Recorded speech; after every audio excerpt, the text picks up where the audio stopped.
Halo, selamat sejahtera semua. Saya ingin berkongsi sedikit pada hari ini tentang kertas bahasa Melayu. Kertas bahasa Melayu ini terdiri daripada 4 kertas. Kertas 3 dan kertas 4 ialah kertas mendengar dan kertas menulis. Kertas mendengar dan menulis ini tidak susah untuk skor. Kertas mendengar, kamu cuma perlulah dengar, analisis dan menjawab soalan. Kebanyakan soalan ialah soalan objektif ataupun yang kami cakap isi tempat kosong ataupun betul salah. Itu saja untuk kertas mendengar. Untuk kertas bertutur, apa yang kita perlu tahu? Okey, kertas bertutur ini terdiri daripada 2 komponen, satu individu, satu berkumpulan. Untuk sesi individu, kamu diberi satu petikan. Kamu diberi satu petikan yang tidak panjang, half page saja. Kamu perlulah baca petikan tersebut berulang-ulang kali kerana anda diberikan masa selama 5 minit. Baik. Seterusnya, individu ini selepas anda membaca, tolong perhatikan apa kita panggil keyword. Keyword itu sangat penting. Kamu perlulah cari keyword. Contohnya, dia dalam petikan cakap perpaduan kaum merujuk kepada hubungan antara kaum yang erat untuk membentuk satu identiti nasional. Inilah dia keyword bermaksud. So, kemudian nanti soalan cakap apa? Cuma terangkan maksud perpaduan. Itu dia. Kamu boleh jawab dengan pantasnya. Itu yang kita nak, sebab kita ada 5 minit saja untuk membaca satu petikan half page dan 4 soalan dalam masa 5 minit saja. Masanya amat terhad bagi saya. Oleh itu, untuk menjawab soalan ini, terutamanya soalan kebat. Soalan kebat itu mesti dijawab. Keempat soalan mesti dijawab untuk mendapat markah yang cemerlang. Okey? Oleh itu, janganlah membazir masa. Apa saya nak cakap? Jangan. Kalau tak tahu, cakap, cikgu, bolehkah cikgu beri soalan yang seterusnya? Dan kamu jawab soalan yang seterusnya. Jangan membazir masa pada soalan yang jawabannya tidak anda ketahui. Ingat, soalan itu semua keempat perlu dijawab dan petikan perlu dibaca. Ini sangat penting. Ini untuk individu. Soalan kebat itu biasanya dia nak 2 poin. Biasanya dia nak 2 poin saja. Oleh itu, kamu perlulah ingat sedikit poin-poin berserta. Contohnya, ibu bapa berperanan untuk menjadi suri teladan. Kemudian pihak kerajaan berperanan untuk mengetatkan undang-undang. Itulah poin-poin berserta yang perlulah dikuasai oleh semua murid. Okey, baik. Seterusnya, apa yang perlu anda ketahui untuk soalan bahagian berkumpulan?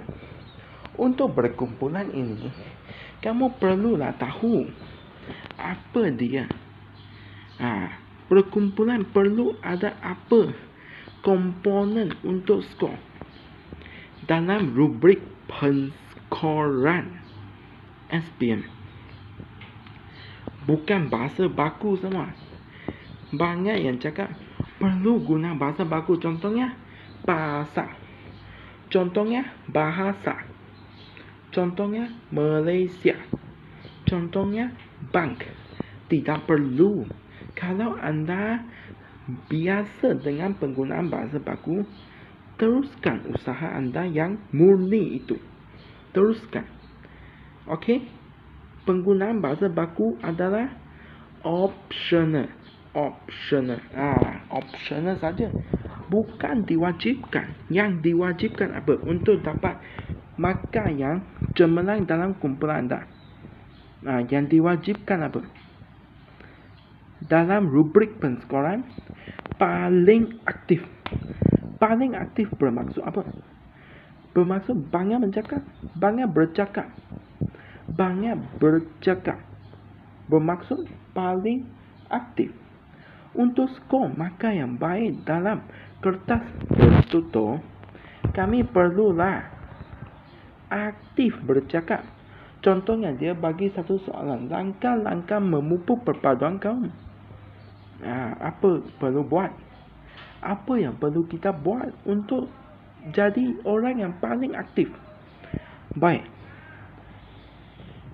Bertenang. Dan kalau angka giliran membenarkan, kamu bolehlah menjawab pendahuluan. Angka giliran Anda amat penting. Angka giliran terdepan. Miss dia macam A001 hingga A005 dalam satu kumpulan. A002, 3, 4, 5 tak boleh buat pendahuluan. A001 sahaja boleh membuat pendahuluan. Kalau Anda A001, buatlah pendahuluan. Pendahuluan, macam mana nak buat pendahuluan? 3 step. Pertama, bincangkan tema tersebut. Bincangkan tema tersebut. Apa maksud cikgu? Tema. Perpaduan apa? Cakap. Apa-apa tema pun cakap amat penting. Perpaduan amat penting. Untuk memuliakan ayat itu ataupun saya cakap mencantikkan ayat itu. Apa yang perlu kita buat? Betul. Cakap. Perpaduan memainkan peranan yang sangat mustahak kepada nusa dan bangsa. Ataupun Anda boleh bercakap apa? Perpaduan kaum membekalkan 1001 kemaslahatan kepada tanah tumpah darah kita. Itu je. Ayat pertama, tema. Ayat kedua apa? Ayat kedua kita cakap isu dia. Apa isu? Apakah isu dia? Perpaduan. You cuba berfikir. Masyarakat kini kurang bersatu padu. Sebab individualistik. You cakap. Sorry. Phone tergelincir. Baik. Apa yang perlu kita cakap? Apa? Betul. Perpaduan. Apa isu dia? Kita cakap. Peribahasa ini ingatlah.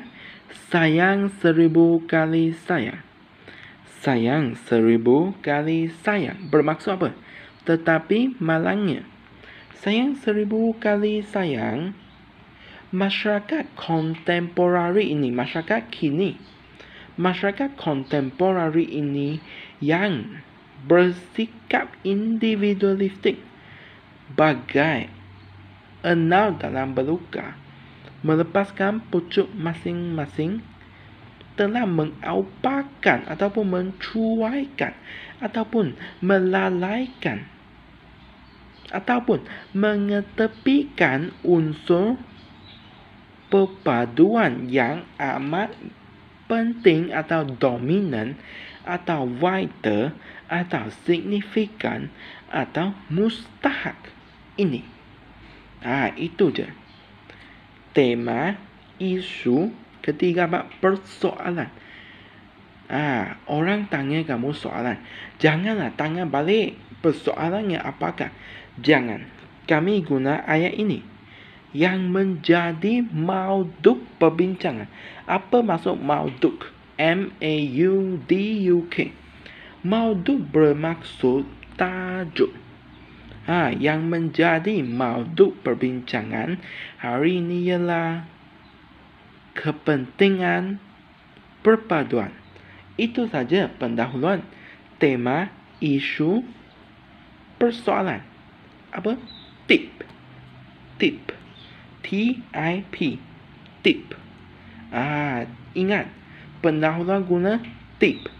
Tema, isu, pendahuluan. Untuk isi cuma guna teknik karangan. Apa? Isu. Bukan isu, isi utama. Betul, isi utama. Kemudian huraian. Mengapa anda cakap macam ni? Ataupun bagaimana.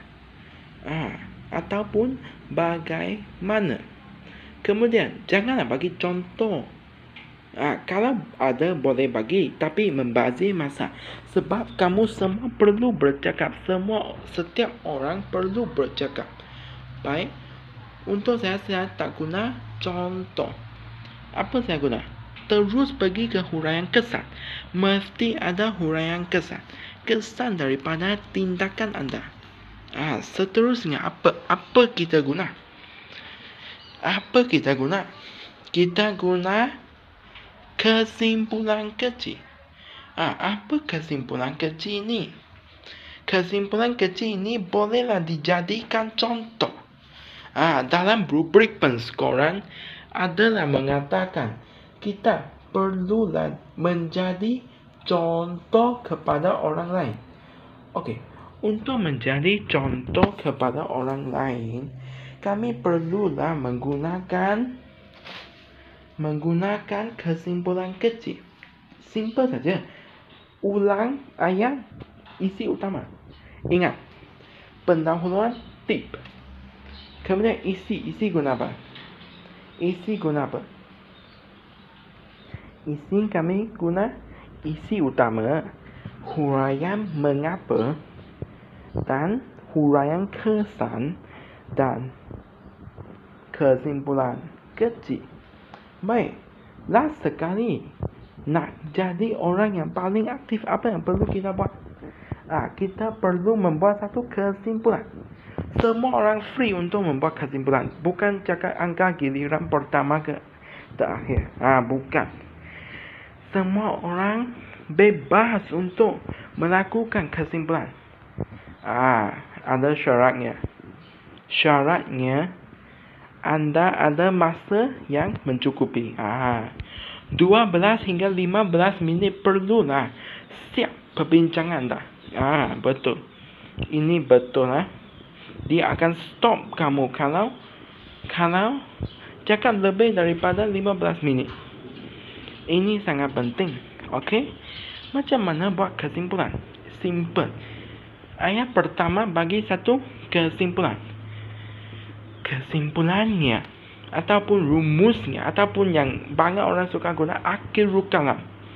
Kalau nak special sikit kami guna ismalah, isharlah, itlaknya ataupun sebagai intihar bicara ataupun sebagai intihar perbincangan. Saya ingin menginputkan bahawa perpaduan kaum, cakap lagi satu kali, sangat penting.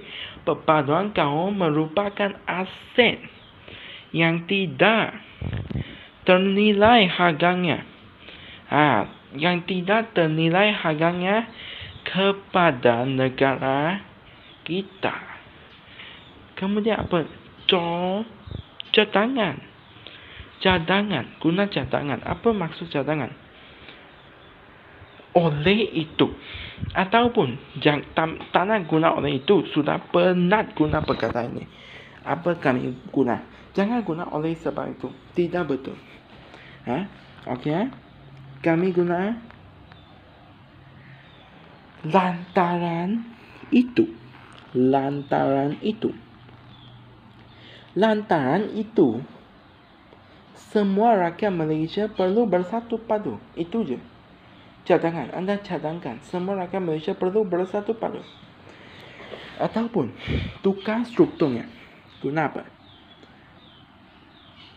Lantaran itu, semua pihak perlulah bersendau bahu untuk menyemarakkan ataupun menghidup suburkan semangat perpaduan dalam kalangan rakyat Malaysia.